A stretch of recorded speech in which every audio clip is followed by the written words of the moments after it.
Hey guys, just wanted to share what I've been working on. It's a little bit of a backstory. I was watching a random podcast. I saw something on the shelf that caught my eye. Turns out it was a Nixie clock. Did a little bit of researching and learned about these Nixie tubes and kind of fell in love with them. For people that are unfamiliar with Nixie tubes, it's numerical display technology from the former Soviet days. And in the Soviet Union, they made millions of these things, way more than they would ever use, I guess due to the inefficiencies of central planning. And so now we get the advantage that we can build cool looking retro clocks and stuff out of them. And I'd say clocks is probably 99% of what they're used for. Of course, my first thought though, as a Bitcoin obsessed pleb, was I want to make a Bitcoin ticker with them. There's actually a guy who sells them. His name is Voltage Goat. So you can look him up if you're looking to buy one. I wanted to make something very custom, and I didn't think it would be that difficult. I got to go by the motto, I did this not because it was easy, but because I thought it would be easy. It turns out it was a lot of work, took a lot longer than I thought, and I had to learn a lot of new things on the way, which I'll describe at the end. But let me just get into the basics. So my idea was I wanted to put this into an antique radio and provide my own functionality for it. So I chose this Silvertone 8052 as the base. It's from 1949, so it's 76 years old. And 8052, just as a factoid, stands for the item number that it was in the Sears Roebuck catalog, so that you could order it by mail.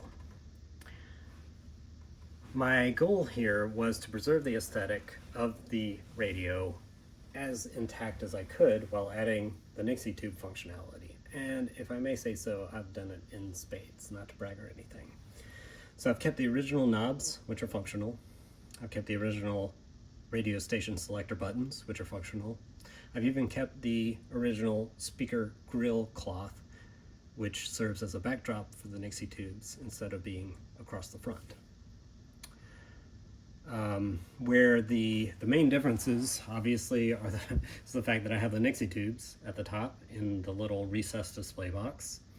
And instead of the numerical frequency indicator here that was printed on, I have tiny little Nixie tubes in there.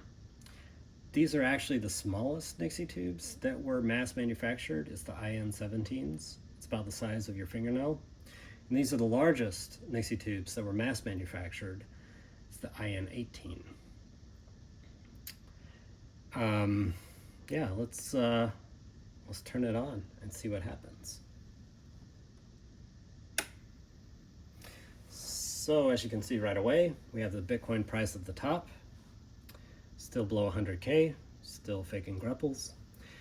At the bottom, you can see that we have the ETH BTC ratio. That's to satisfy my shitcoin Freude. I love to watch it on its inevitable descent to zero. I'll take that out eventually, as soon as it's no longer relevant. You may note that there are only 6 digits at the top, so you're probably asking me, what am I gonna do once it goes over 1 million? And let's see what this tone button does to see if we can do something about that.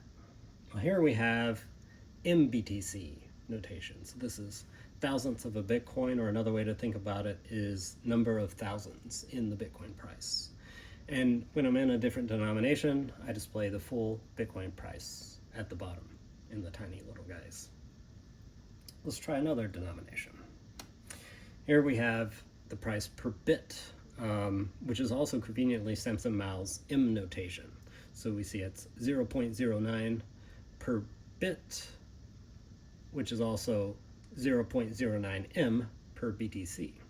I really like bits. I think we should move to bits as the base unit because it would be very helpful for normies, especially as we approach $1 million per Bitcoin. It just becomes a magnet because then it's $1 per bit.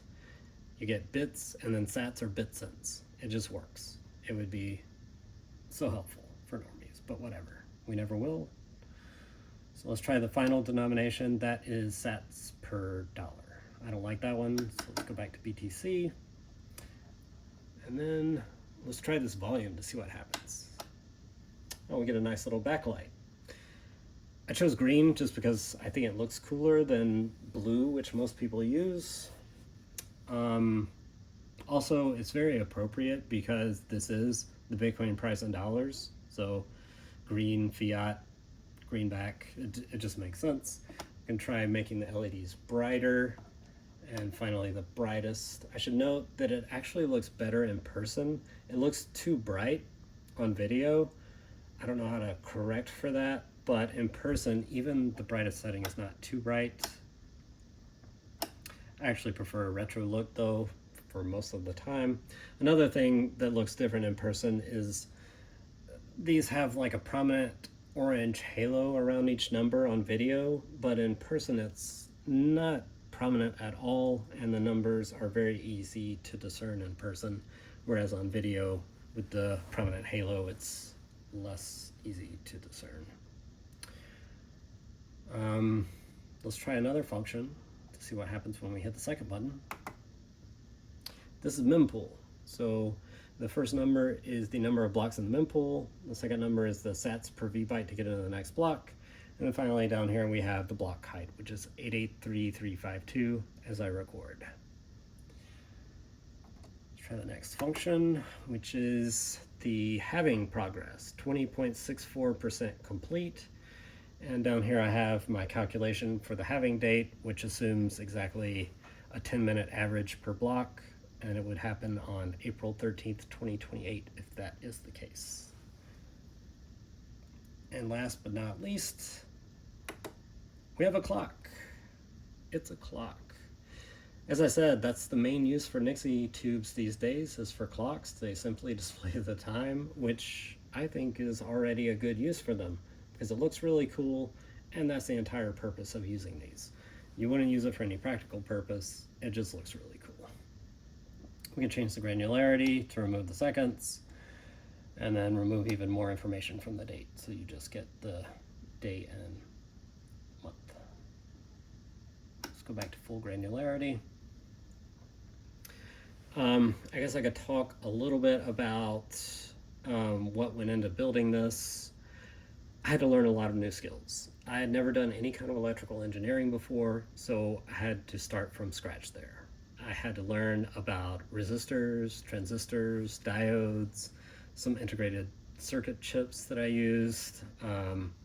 I used a Raspberry Pi as my microcontroller for everything, a Raspberry Pi Zero.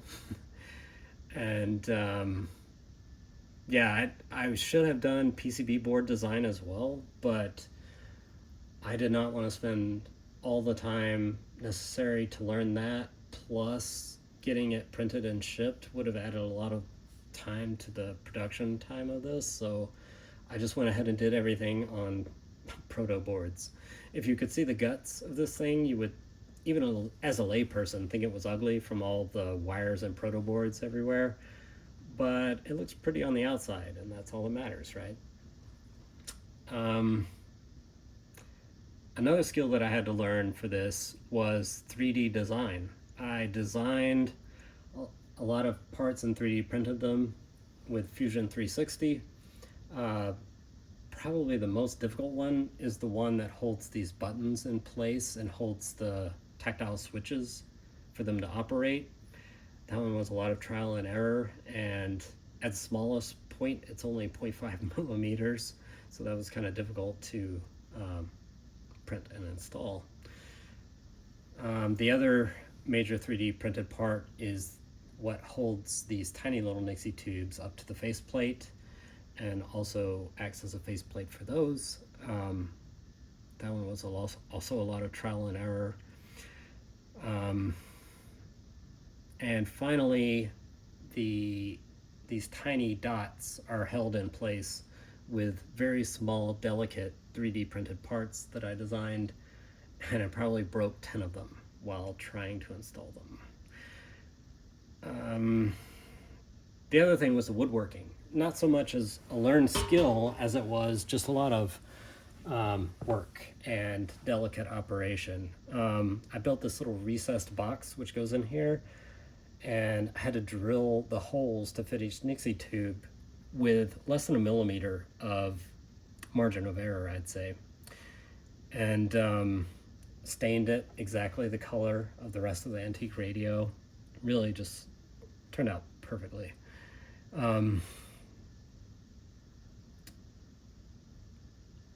Programming the code for the microcontroller was actually the easiest part, I would say. The hardest part was the things that I had to learn brand new from scratch, like the electrical engineering, the 3D design, and some of the woodworking. Trial and error, but I would say it was a learning process. That's probably it for the skills. Some interesting facts, maybe. These brass rings that you see at the bottom of the Nixie tubes were designed and produced by a guy in the Ukraine. I guess he's not part of the war effort because he was able to manufacture and ship them to me. They arrived like completely brand new, shiny, but I learned that you can antique brass by putting it in an enclosed container with a little bit of vinegar in there. Not touching the vinegar, but just the fumes will start etching the brass and take away some of the shine and make it start looking antique. Kind of like it had been aged naturally, almost.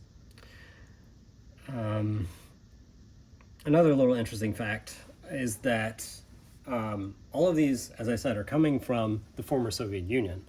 So a lot of the Nixie tubes and parts came from Russia.